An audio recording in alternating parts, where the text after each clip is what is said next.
The nation of America has a hidden history that most people aren't really aware of.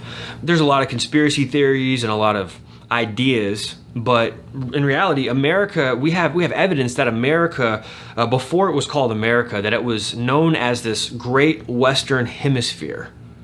Okay, the Western Hemisphere, that is what was prophesied by Plato. You had, even the Greek biographer Plutarch talked about voyages to this great land in the ancient world.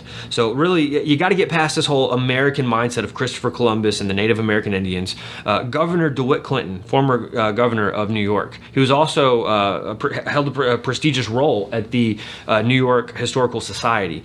And he said on record that they had come into contact with ancient fortifications on our soil, and these fortifications were evidence that there was an advanced civilization far exceeding that of the Native American Indians right here in America. Now this was on record with DeWitt Clinton. When you consider the fact that the types of news we get today versus the type of news that was, in the early part of this nation, it's totally different. It's all fake news today. All of it. All sides of it that you're going to get on TV. The old news that we found articles, we found all types of information showing that there was an ancient civilization here before the Native Americans, that there was this idea of serpent worship on this continent, and Plato himself, which Plato is a worldwide household name. Everyone knows who Plato is. Major occultist, democratic mindset. They believed that in the end times, there would be a great nation that was going to rise up in the Western Hemisphere. Again, the Western Hemisphere is the key. The great nation of the Western Hemisphere was going to rise up.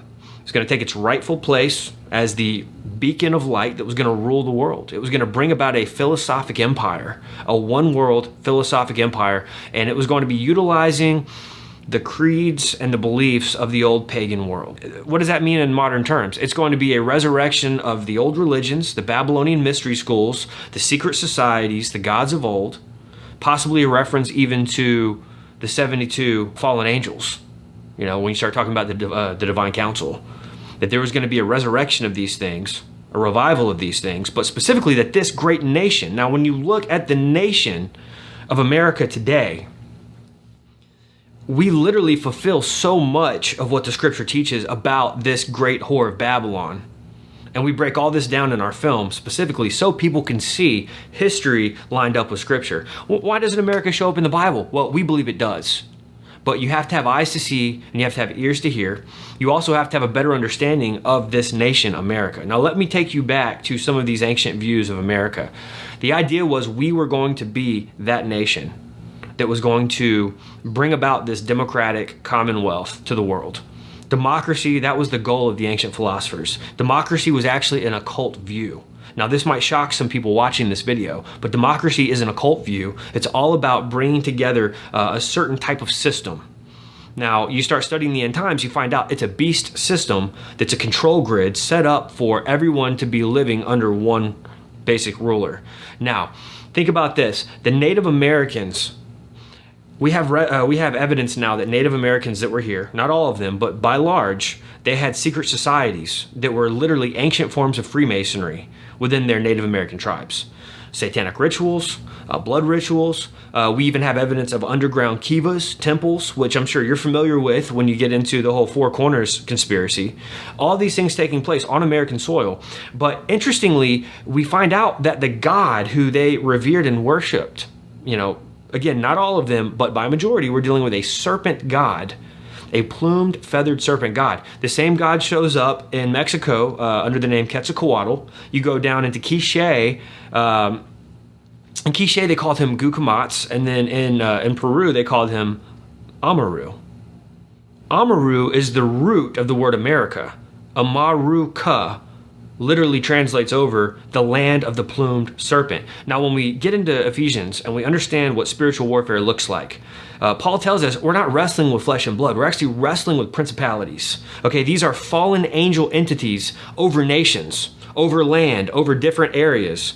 These are the things that affect what goes on underneath. These are fallen, by the way. These are not good entities. These are the higher entities that are in league with Satan. Now, I believe that the plumed serpent god is literally Satan himself. So when you consider that we are living on a massive land in the Western Hemisphere, that the ancients all prophesied was going to be the land that was going to lead the world into a worldwide global democracy that was going to be a beacon of light, bringing about all the old religions and schools of the world. That really makes more sense now that we understand that our nation has been revering and worshiping Lucifer long before the Native Americans got here. They inherited these things from the giants, the white giants that were here before them, the advanced civilizations. And I'll even say this, Sir Francis Bacon, who I believe Francis Bacon was William Shakespeare. He penned the book, The New Atlantis. He believed that this land called North America, he believed that this was the site of the original Atlantis. He also believed that this land was going to be fulfilling major prophecies according to what he studied in the occult world, going all the way back to ancient Greece. So, interestingly, when you study the writings of the New Atlantis, you're going to find out that America has been fulfilling these prophecies. I mean, it makes perfect sense. So much so that the occultists, such as Manly P. Hall, who was a major theosophist, by the way, he taught that America was going to be that beacon of light in the last days. He said that this nation was literally going to be shining like a light on a hill, that we were going to shine across the world, and we were going to bring about the democratic commonwealth. We were going to bring about the old religions of the world, the superior ancient knowledge, and that we were going to be that nation that was spoken of by all the old mystics and the prophets of old. Now, part of that is also reviving the Egyptian mystery schools. All of these things have been fulfilled, but here's the thing. The secret societies, they have been maintaining the language, the rituals, the esoteric knowledge. They've been maintaining all of this secretly for thousands of years, passing it on. But they've also suffered persecution over the years. That's why they called them secret societies. They had to go into secrecy. They had to hide these things because they didn't want the common man to understand that. What's interesting about this is that the secret societies that rule America, that founded this nation, we believe that was the reason that they came here under the guise of freedom of religion. See, we've been taught that freedom of religion was all about Christians being able to worship freely. Well, this is a Christian nation, we've been told, founded by Christians, for Christians, by Christians. I can't think of a greater lie, a greater deception upon this nation other than freedom of religion was for us as Christians.